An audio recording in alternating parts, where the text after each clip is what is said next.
हो, प्रकाश का प्रकीर्णन समझाइए ना। वैसे हम लोग प्रकीर्णन को देख करके ही हम समझ जाएंगे यहाँ पर किरण का क्या हो रहा है, विसरण हो रहा है, किरण में भटकाव हो रहा है। भैया हम सिर्फ प्रकीर्णन को देख करके ही समझ गए। अब बारी बारी से इसको समझते हैं।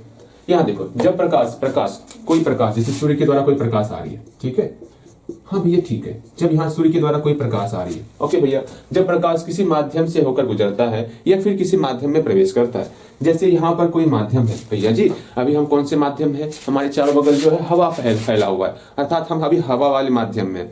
अगर आपको माध्यम चेंज करना है, आप जाकर के पानी में डुबकी लगा लो, यूं पानी में डुबकी लगाओगे, आपके चारों बगल जो है सिर्फ और सिर्फ वाटर ही वाटर दिखेंगे, पानी ही पानी दिखेगा, वहां माध्यम चेंज हो जाएगा।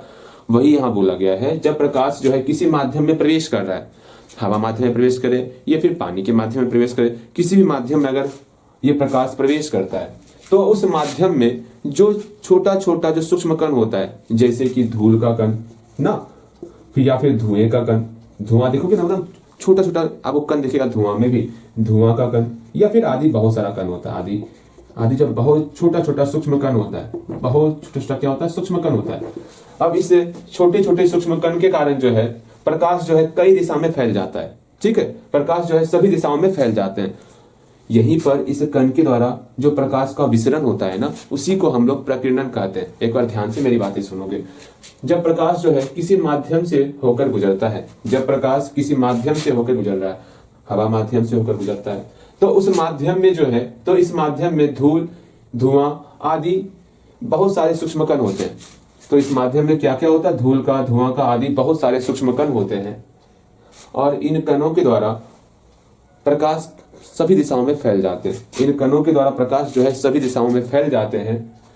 यहाँ प्रकाश के कणों द्वारा विसरण, प्रकाश का कणों द्वारा विसरण, प्रकाश का जो है कणों के द्वारा विसरण जो है वो हमारा प्रकाश का प्रकीर्णन कहलाता है। एक बार मेरी बातें ध्यान से सुनोगे और खुद से आपको अपने लैंग्वेज में लिखना है, ठीक है। एक बार सुन लो, वीडियो रोक करके इसको लिखोगे, ध्यान से सुनना मैं क्या कर रहा हूं। जब प्रकाश किसी माध्यम से होकर गुजरता है, जब प्रकाश किसी माध्यम से होकर गुजरता है, तो वहां धूल या धुआं आदि जैसे सूक्ष्म कण होते हैं, तो वहां धूल, धुआं आदि जैसे सूक्ष्म कण मौजूद होते हैं। इन कणों के द्वारा प्रकाश सभी दिशाओं में फैल जाते हैं। इन कणों के द्वारा प्रकाश सभी दिशाओं में फैल जाते हैं। प्रकाश का कणों द्वारा विसरण जो है वो प्रकाश का प्रकीर्णन कहलाता है। एक बार फिर से बोले क्या, सुनो ध्यान से, एक बार मैं फिर से बोल रहा हूं, इसको याद कर लेना या फिर समझ के अपने मन से लिखना है आपको, ठीक है। एक बार फिर से सुनो, सिर्फ इतना ही आपको ध्यान में रखना, भाषा को खुद से आपको जनरेट करना है। इतना हम लिखते भी नहीं, लेकिन फिर आपके लिए लिख रहे हैं, ध्यान से समझोगे। मैंने क्या कहा, जब प्रकाश जो है किसी माध्यम से होकर गुजरता है या किसी माध्यम में प्रवेश करता है, तो वहां जो है धूल या धुएं आदि जैसे सूक्ष्म कण मौजूद होते हैं। तो वहां धूल, धुएं आदि जैसे सूक्ष्म कण जो है वहां मौजूद होते हैं। इन कणों के द्वारा प्रकाश सभी दिशाओं में फैल जाते हैं। ये जो कण है, इन कणों के द्वारा प्रकाश जो है वो सभी दिशाओं में फैल जाते हैं। प्रकाश का कणों द्वारा विसरण जो है, प्रकाश का कणों द्वारा विसरण वो हमारा प्रकाश का प्रकीर्णन कहलाता है। मेरे ख्याल से आपको याद हो गया होगा। अब प्रकाश का प्रकीर्णन समझ गए।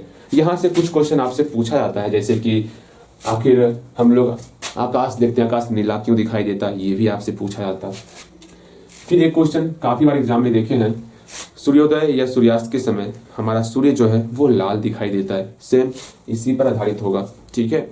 अगेन फिर एक क्वेश्चन और पूछा जाता है आपसे कि आखिर चंद्रमा को देखते वो आपको काला क्यों दिखाई देता ना, नहीं समझ रहे हो, आप चल जाओ चंद्रमा पे चल जाओ, ठीक है। चंद्रमा से आप अंतरिक्ष को देखोगे, आपको काला दिखाई देगा, ठीक है। आखिर अंतरिक्ष काला क्यों दिखाई देता, हाँ भैया ये भी क्वेश्चन हमसे पूछा ही जाता है। और अगर आप जाओगे जो खतरे का संकेत होता है, आखिर वहां पर लाल रंग का ही प्रयोग क्यों किया जाता है, देखोगे सिग्नल में लाल रंग का ही प्रयोग क्यों किया जाता है, ऐसा क्वेश्चन आपसे पूछा जाएगा।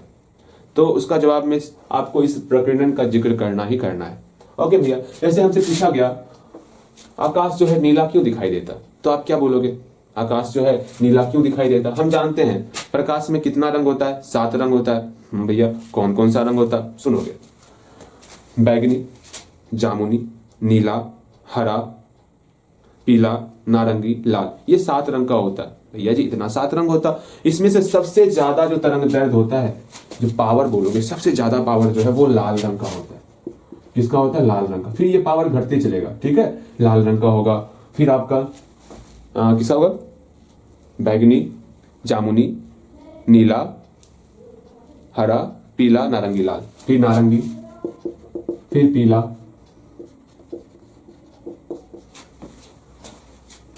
बैजानी, आहा, हरा, नीला, जामुनी और फिर लाल, जामुनी और बैगनी। मतलब समझो, यहां पर ये 7 रंग लिखे, सबसे ज्यादा पावर होता है लाल रंग के पास और सबसे कम पावर होता है बैगनी रंग के पास। ठीक है, ये बात को समझना। अर्थात समझना, जो यहां पर 2 कलर बोल रहे हैं, नीला हो गया, जामुनी हो गया, बैगनी हो गया, तो चूंकि वायुमंडल में जो है बहुत सारा छोटा छोटा कण है, उसके द्वारा जो है ये 3 रंग जो है, क्योंकि इसके पास पावर बहुत कम है, ये 3 रंग जो है आपका कण से टकराएगा और पूरा विस्तृत हो जाएगा, पूरा फैल जाएगा। और लगभग वायुमंडल जो नीला और बैगनी, जामुनी, इस सब रंग के कारण जो फैलता है ना, लगभग पूरा आकाश में जो है, पूरा वायुमंडल में जो है हल्का हल्का नीला कलर का जो है पूरा फैलाव हो जाता है। इसी कारण हमको जो है आकाश जो है नीला दिखाई देता। हाँ भैया, ये बातें तो हम समझ गए, अच्छी तरीके से समझ गए। अब कहने सूर्योदय या सूर्यास्त के समय सूर्य हमको लाल रंग का क्यों दिखाई देता? ये हमारा पृथ्वी है, सूर्योदय और सूर्यास्त के समय जो है सूर्य पृथ्वी से काफी दूर होता है। सूर्य जो है वो पृथ्वी से काफी दूर होता है। हाँ, ये बात हम समझे। पहला चीज बोलना है, सूर्योदय या सूर्यास्त के समय सूर्य जो है पृथ्वी से काफी दूर होता है। उस समय सूर्य के द्वारा आने वाली प्रकाश की किरण, उस समय सूर्य के द्वारा, चूंकि दूर है ना बहुत ज्यादा, हाँ, वहां से जो प्रकाश आएगा हमारे पास तक, ठीक है, उतना दूर आते आते जो है, उतना दूर आते आते वो प्रकाश धूल से, कण से, बहुत सारा अलग अलग प्रकार के कण से टकराते हुए मेरे पास तक आता है। और हम जानते हैं सबसे ज्यादा पावर जो है लाल रंग का होता है, और हमारे पास पहुंचते पहुंचते सिर्फ लाल रंग ही इतना पावरफुल होता है जो हमारे पास तक पहुंच पाता, और हमको सूर्य जो है लाल रंग का दिखाई देता। हाँ भैया, ये भी समझ में आ गया। बस इसी प्रकार आपको इस सब में लिखना है। ओके, हम लोग आगे चलते हैं।